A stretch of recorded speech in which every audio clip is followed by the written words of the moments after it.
Assalamualaikum warahmatullahi wabarakatuh. Waalaikumsalam warahmatullahi wabarakatuh. Alhamdulillahirabbil alamin wassalatu wassalamu ala asyrafil anbiya'i wal mursalin sayyidina wa maulana Muhammadin wa ala alihi wa sahbihi ajmain, amma ba'du. Puji syukur marilah senantiasa kita panjatkan kehadirat Allah Subhanahu wa ta'ala yang telah melimpahkan nikmat-nikmatnya yang begitu banyak kepada kita semua, di antaranya nikmat iman, nikmat Islam, nikmat kesehatan, dan nikmat panjang umur, sehingga kita dapat menjalankan perintahnya, yaitu sholat maghrib berjamaah dan dilanjutkan dengan menuntut ilmu.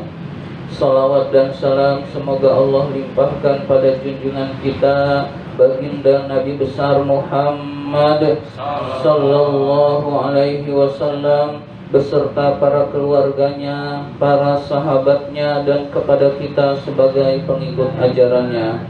Seperti biasa, marilah kita awali taklim kita dengan bersama membaca surat Al-Fatihah ila hadratin Nabi Mustafa Rasulullah sallallahu alaihi wasallam wa ila mu'allifi hadzal kitab asy-syaikh Ainun Barakatul Anamullah ba'alawil haddad rahimahullah nafa'anallahu bihi wa bi'ulumihi fid dharaini amin. Al-Fatihah. أعوذ بالله من الشيطان الرجيم بسم الله الرحمن الرحيم الحمد لله رب العالمين الرحمن الرحيم مالك يوم الدين إياك نعبد وإياك نستعين اهدنا الصراط المستقيم صراط الذين أنعمت عليهم غير المغضوب عليهم ولا الضالين آمين. Mari kita lanjutkan taklim kita sekarang halaman 45. Halaman 45 yang ada alinea.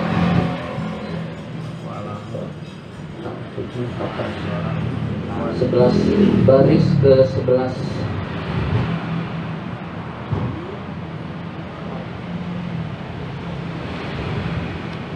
Bismillahirrahmanirrahim. Wa'lamu, ketahuilah, ma'asyiral ikhwani, wahai sekalian saudara-saudaraku. Ketahuilah wahai sekalian saudara-saudaraku, yassaronallahu wa iyyakum, semoga Allah memudahkan kami dan kalian semua, lil yusra, pada kemudahan. Mudah-mudahan kita semua urusannya dimudahkan oleh Allah Subhanahu wa ta'ala. Wa jannabanal usra, menjauhi kita semua kesulitan. Jadi mudah-mudahan kita semua kesulitan-kesulitan dijauhi, urusan-urusan diberi kemudahan oleh Allah Subhanahu wa ta'ala. Wa ghafara lana fil akhirati, mudah-mudahan Allah mengampuni kita semua di akhirat. Wal ula, dan dunia. Al ula itu artinya dunia. Di dalam Al-Quran surat Ad-Duha dijelaskan walal akhiratu khairul laka minal ula, sungguh akhirat itu lebih baik daripada al-ula, yaitu dunia. Al-ula itu arti sebenarnya adalah yang pertama. Jadi al-ula arti sebenarnya adalah yang pertama. Dunia yang pertama, akhirat yang terakhir. Akhirat itu yang terakhir, yang kedua. Jadi sehingga al-ula di sini terjemahannya adalah dunia. Jadi dunia pertama, berikutnya akhirat. Sehingga al-ula sering di dalam bahasa Arab diterjemahkan dengan dunia. Sungguh akhirat itu lebih baik daripada dunia, maka hendaklah kita mengejar akhirat.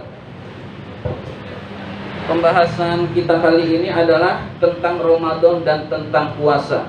Jadi sudah lewat atau 9 bulan lagi kita baru tapi ilmunya kita pegang dulu. Jadi kalau kita mau mempaskan bab dengan kenyataan, dengan realitas, itu sulit. Jadi yang penting kita tahu ilmu tentang Ramadan, tahu ilmu tentang puasa. Insya Allah umur kita nyampe 9 bulan lagi, Ramadan berikutnya kita mengamalkannya dengan sungguh-sungguh. Anna syahra Ramadana, bahwa bulan Ramadan itu syahrun azimul qadri, bulan yang agung nilainya, wal manzilati, dan kedudukannya, indallahi, di sisi Allah, wa inda rasulihi, dan di sisi Rasulullah sallallahu alaihi wasallam. Jadi Ramadan adalah bulan yang agung, bulan yang utama, bulan yang banyak keutamaan-keutamaan, bulannya orang Islam beramal soleh, karena pada bulan itu pahala-pahala dilipat gandakan oleh Allah Subhanahu wa ta'ala. Wa huwa sayyidus syuhur, Ramadan itu pemimpinnya para bulan, pemimpinnya bulan-bulan yang lain. Sayyidus syuhur adalah pemimpinnya bulan. Kalau Jumat, sayyidul ayyam, pemimpinnya para hari. Hari yang paling utama hari Jumat, karena itu pemimpin para hari, hari untuk banyak ibadah kepada Allah. Pemimpinnya bulan sayyidus syuhur, yaitu Ramadan. Nah, disitulah kita banyak mendekatkan diri kepada Allah Subhanahu wa ta'ala. Sayyid itu sering artinya pemimpin. Jadi pemimpinnya bulan atau bulan yang paling utama adalah bulan Ramadan. Faradallahu siyamahu, Allah memfardukan puasa alal muslimina, kepada orang-orang muslim, wa katabahu, dan mewajibkannya alaihim, kepada mereka. Memfardukan sebetulnya dengan mewajibkan itu sama, berarti ini penekanan. Allah sangat mewajibkan puasa kepada kaum muslimin di dalam bulan Ramadan. Qala Allah Ta'ala, Allah Subhanahu wa ta'ala berfirman, Ya ayyuhalladzina amanu kutiba alaikumus siyamu kama kutiba alal ladzina min qablikum la'allakum tattaqun. Hai orang-orang yang beriman, diwajibkan atas kalian berpuasa sebagaimana telah diwajibkan atas orang-orang sebelum kalian agar kalian bertakwa. Jadi Allah Subhanahu wa ta'ala mewajibkan kita semua pada bulan Ramadan untuk berpuasa. Allah jelaskan bahwa yang diwajibkan puasa bukan cuma kita, tapi orang-orang terdahulu pun berpuasa. Cuma caranya berbeda-beda. Jadi caranya berbeda-beda, tetapi orang-orang terdahulu pun puasa. Kenapa Allah kasih tahu orang dahulu berpuasa? Agar terlihat kebersamaan, sama-sama, rame-rame, semua puasa. Segala sesuatu kalau bersama-sama itu terasa ringan. Contohnya puasa Senin Kemis lebih berat dari puasa Ramadan. Padahal sama-sama dari ba'da subuh sampai maghrib. Tapi Senin Kemis terasa lebih berat karena sekelilingnya tidak puasa, tidak rame-rame. Tapi kalau Ramadan lebih ringan karena banyak yang berpuasa di bulan Ramadan, sehingga jauh lebih ringan. Kita mengkodok puasa, kita puasa pada 3 hari setiap bulan yang disebut dengan ayyamul bid, hari-hari putih, maksudnya hari-hari purnama. Itu sangat berat karena sekeliling kita nggak puasa, seolah-olah kita sendiri yang puasa, maka akan terasa berat.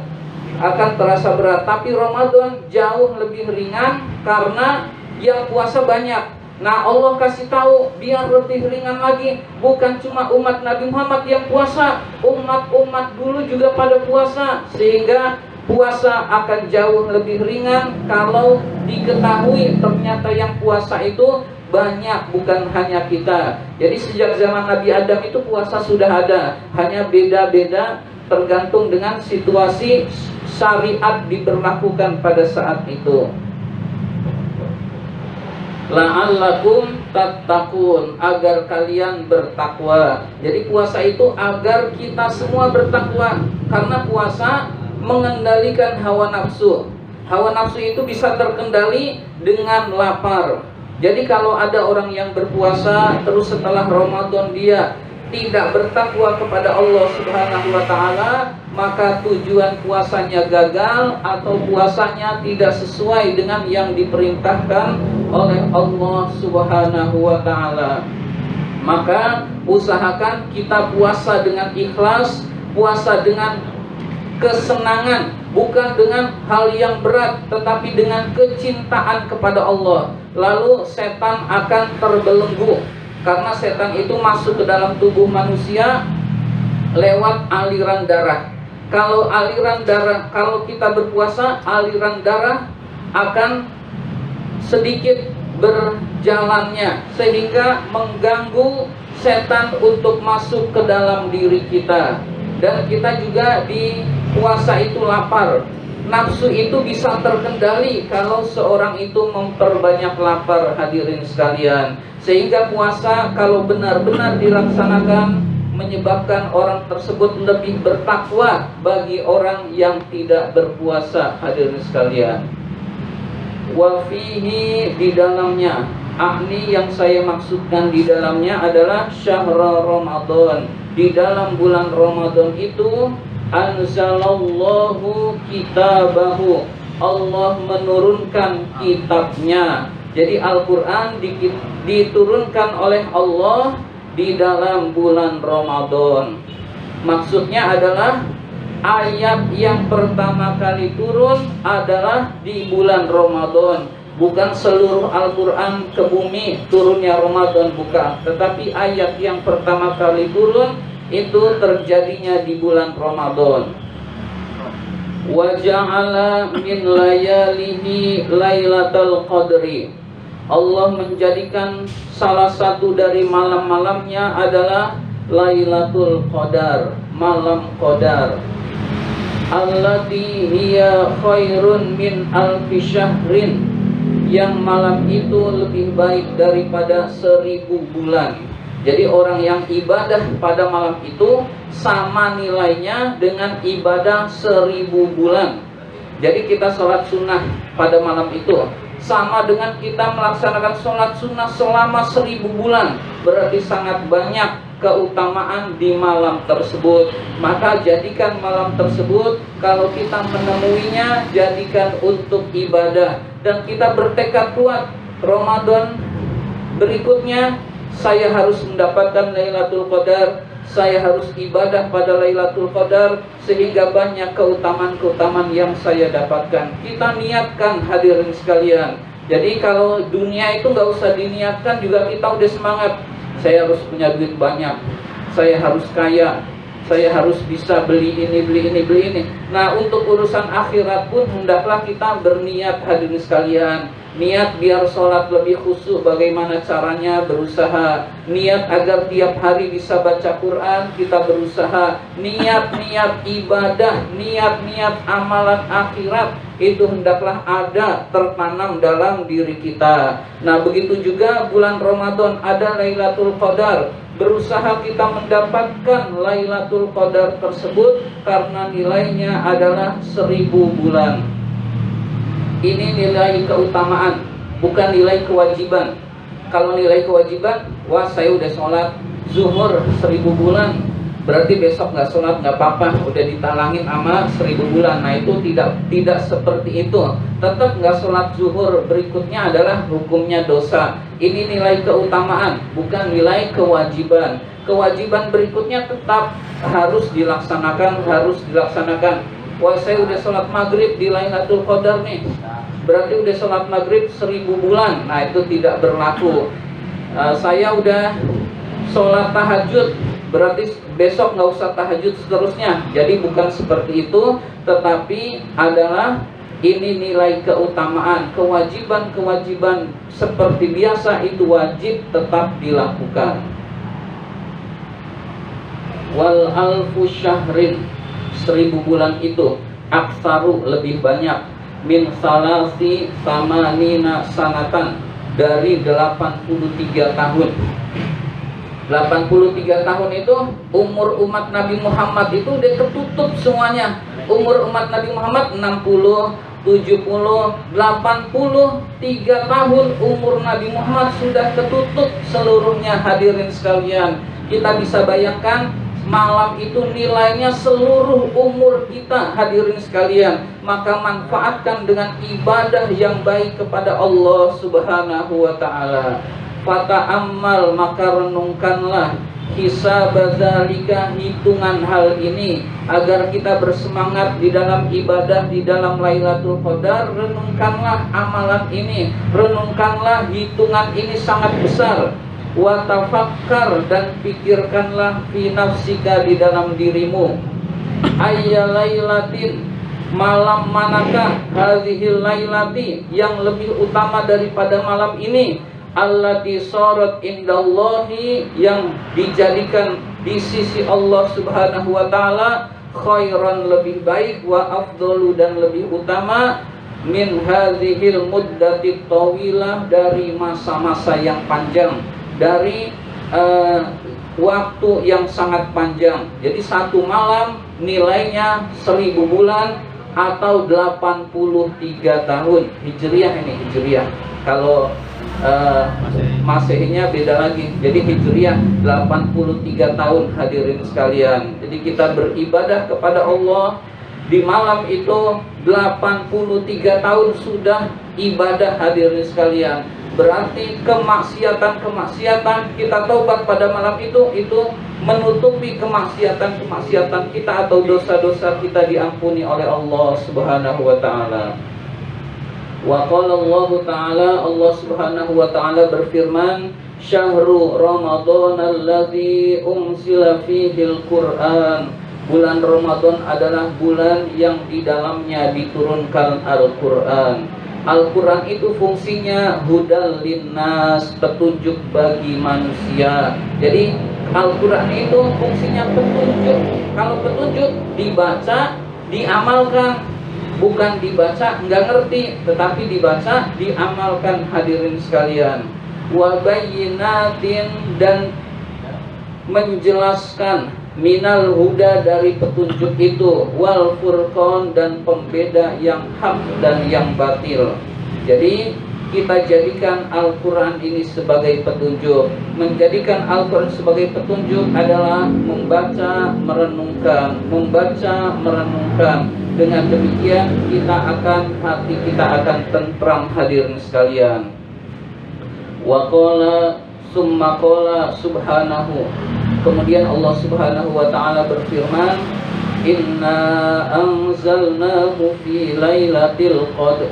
Inna, sesungguhnya kami, maksudnya Allah, anzalnahu, telah menurunkan Al-Quran, nya itu ay Al-Quran, yaitu Al-Quran, fi lailatul qadr, pada malam qadar. Wa ma adraka ma lailatul qadr. Tahukah kamu apakah malam Lailatul Qadar itu? Kita lanjutkan ayatnya, di sini tidak ada. Lailatul Qadri khairum min alfi syahr. Lailatul Qadar itu lebih baik daripada 1000 bulan. Tanazzalul malaikatu warruhu fiha biizni rabbihim min kulli am. Pada malam itu malaikat-malaikat turun dipimpin oleh ar-ruh. Ruh itu siapa? Malaikat Jibril. Jadi dalam tafsir, ruh adalah malaikat Jibril. Malaikat Jibril dan malaikat-malaikatnya turun mengatur segala urusan. Jadi urusan-urusan orang mukmin itu diatur, dibereskan oleh Allah Subhanahu wa ta'ala pada malam itu. Malam itu juga malaikat-malaikat mengaminkan doa orang yang berdoa kepada Allah. Kita bisa bayangkan, kita berdoa yang mengaminkan ribuan malaikat, pasti diijabah oleh Allah Subhanahu wa ta'ala. Salamun hiya hatta matla'il fajr. Salamun, keselamatan. Jadi orang yang bangun ibadah pada malam itu selamat seluruhnya, sejahtera seluruhnya. Hatta matla'il fajr, sampai terbit fajar. Nah, orang yang baru bangun fajar lalu dia ibadah, tidak termasuk golongan ini hadirin sekalian, maka usahakan Ramadan berikutnya kita mendapatkan Lailatul Qadar karena keutamaannya sangat besar di sisi Allah Subhanahu wa taala. Ini saja yang dapat saya sampaikan. Terima kasih atas perhatian. Mohon maaf apabila ada kata-kata yang kurang berkenan. Wabillahi taufik wal hidayah. Wassalamualaikum warahmatullahi wabarakatuh. Waalaikumsalam warahmatullahi wabarakatuh.